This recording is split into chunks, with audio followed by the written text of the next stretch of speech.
Did you know that if you're playing games on your iPad or iPhone with a touchscreen, you're not really a gamer? I'm not really playing a game.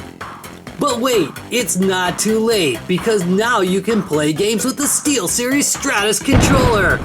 By having physical controls, you will become a real gamer. Now, thanks to the SteelSeries Stratus, I'm a real gamer. Thanks, SteelSeries. SteelSeries, be a real gamer.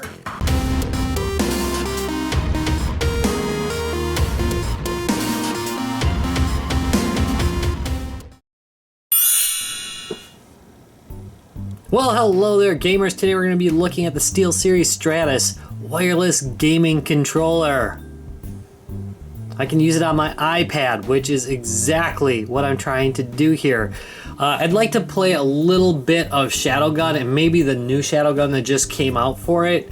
That was like a year ago, wasn't it? But anyway, the old Shadowgun and the new Shadowgun, this controller is listed as a controller that will work with it.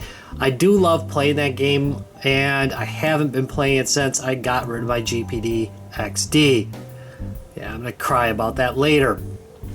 Anywho, we're gonna do an unboxing, but first, we're gonna look at the box, of course. Oh, yeah, this is the front of the box. SteelSeries Stratus wireless gaming controller. Requires iOS 7 on one of the following devices. iPhone, iPhone 5, iPhone 5C. Oh my goodness, I'm not reading that whole thing. That's ridiculous. SteelSeries. You know, they make my favorite mouse. The right side of the box. SteelSeries Stratus wireless gaming controller. That is the last time I'm going to read that. Cover included. Protects the front or provides extra grip on the back. That looks kind of interesting the way they did the cover there. Here is the left side of the box. Has a QR code that nobody ever scans. Website. Great. Here's the right side of the box. Top of the box. Look at the bottom of the box. There's part numbers everywhere. No warning not to eat it, so apparently you can nibble on it all you'd like. Please, don't eat the game controller. Here is the back of the box. The SteelSeries Stratus wiring gaming controller delivers a superior mobile gaming experience on iOS controller-enabled games and devices. Yeah, it's got to be enabled for it, although that's true of Android as well. 10 plus hours of wireless play and included USB charge cable. Cover protects the front or provides extra grip on the back. We'll check that out later. Pressure sensitive buttons provide more precise control. It's repeated in other languages too. And there's one last picture of it. Nice.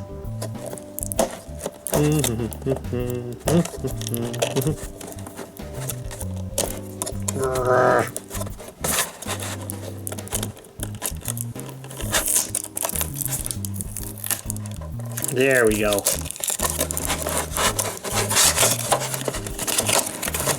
Oh, look at all the plastic. That's interesting.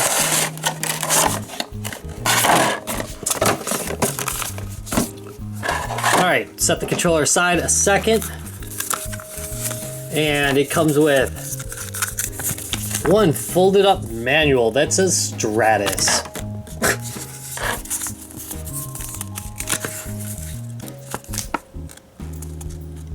Okay, instructions in multiple languages. There we go. Compatibility. Blah, blah, blah.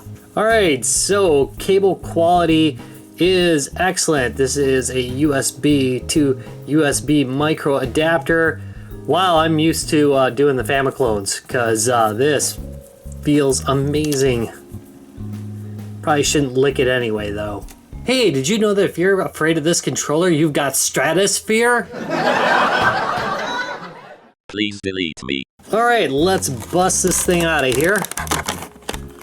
And the first thing I notice is it is so much smaller than I thought it was going to be. It's more like a Vita type of controller than it is a PlayStation type of controller or Xbox type of controller. Interesting. The other thing I'm noticing is this isn't rubberized. It still becomes a cover though, which I really like because that will protect these sticks from developing some pretty nasty drift. The side feels rubberized. Yes, it is. On the right side, we have an on-off button. This is where the charger is on the front of it. Left side, nothing. Take a look at this. It's got both shoulder buttons and trigger buttons, and they feel really pretty nice. The joysticks themselves feel really nice. The D-pad is okay. It's not amazing. We'll try playing with that some and see how I feel about it. A, B, X, Y, they feel just fine. And there is like a play pause button.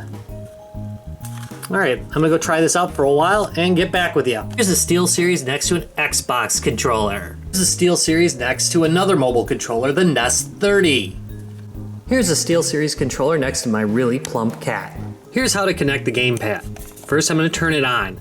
It's reverse of what you would think. The red dot usually means on in devices, but in this case, it means off. Why? I don't know. Next, hit the settings gear. Bluetooth devices will show up right here. Bluetooth pairing request. MISC. Yes. Fine. And there we go. SteelSeries Stratus is now connected and ready to work. I've found that every once in a while I have to go back in here to connect it again. Not all the time, but every once in a while. So note that. If you're looking for apps to run with this, you can use the Nimbus app by SteelSeries. Unfortunately, the app that was created for this appears to no longer be available on the iOS App Store. Too bad, but I did find that almost every one of the games that are on this list work. The one exception I found was Blitz Brigade, which unfortunately didn't, which is sad because you really could use a controller like this. That said, I'm beginning to question this thing's chops as a first-person shooter controller. It's more of a dual stick thing. All right, let's go on to some games. Let's start with the bad news. Two of the games I wanted to play with this, which is Shadowgun Legends and Shadowgun Dead Zone, don't really work very well with it. Dead Zone, I can get it to map out and work. However, the controls are so sloppy, it's not even worth playing on there. You could probably tweak it out to the point where it might work reasonably, but I will tell you, due to the location of the triggers, it's really kind of hard to control and fire reliably. Legends picks it up as a controller, but the buttons are not mapped by default, so they don't actually do anything, which is kind of a bummer. All right, here's Horizon Chase, and it works great with this controller.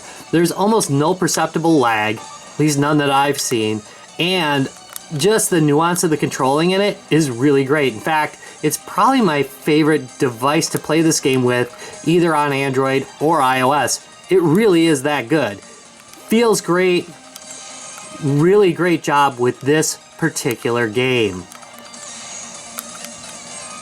Here we have Xenowork, which plays really well with this controller. Barely any perceptible lag, if any. Controls really great. Everything is pre-mapped. You don't have to go through a menu and map everything out. Just all works right out of the box. Fun game, fun to play with this controller. Really good stuff, lots of stuff to shoot. Here's Crossy Road. It works okay, but every once in a while I've found that it will make a misturn. It's working really well right now, but again, just every once in a while it decides to act really buggy and jump in a direction that I didn't intend for it to jump. I've also tried the D-pad because I thought maybe it was something with the analog stick in this game, but no, I think it's some kind of faultiness. Now, again, every once in a while I'll boot up the game, and this is one of them. Oh, no, it didn't there. Where it works really pretty well. But you see how it just bounced back there? It's got bounce back, but it does it with the D-pad too. Kind of problematic.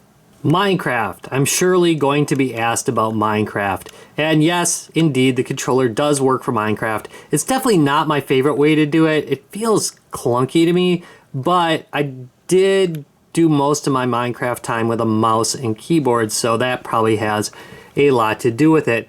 The mapping is all automatic. You don't have to set anything up yourself. You might want to change some of the settings, but it works well enough. Takes me forever to build anything with it though. But still, it does work. And here is Blazing Star. It works just fine with it. Everything's pre-mapped. However, I do notice a little bit of lag with this particular game. This one in Raiden as well. Get just a little bit of lag. I'm not 100% sure whether it throws my game off at all. Yeah, it probably does, because I can usually finish the first level without dying at all. So there is, yeah, just a little bit of lag here. Not horrible, but you can definitely feel it. Here is Downwell.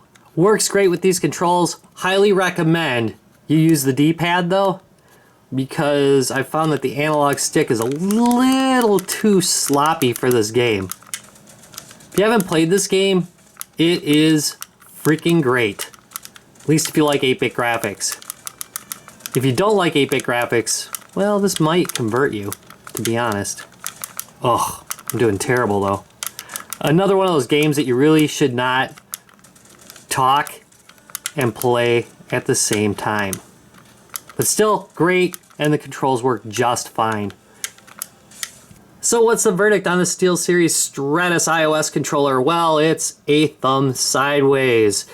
It works really great when it works, but when it doesn't, boy, it doesn't. There are some cases where I had to configure the controls to work with it. Look, that is life in iOS, but I did find that in many cases it was just really unreliable for first-person shooters.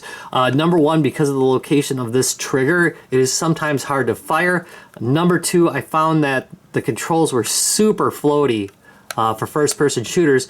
This isn't my only game controller for a mobile device, so I know how they should feel, and it just doesn't feel right. Then again, dual stick shooters great, arcade shooters okay, passable. The other thing that I found is that this guy constantly comes off when it's on the back of the unit, which means it's pretty easy to lose. It sticks on fine on the front, but it definitely comes off when it's on the back. Kind of a bummer. All right, that is all I have to say about this guy. I want to thank you very much for watching this video. If you enjoyed it, give me a thumbs up and subscribe for more, and I'll see you in a couple days.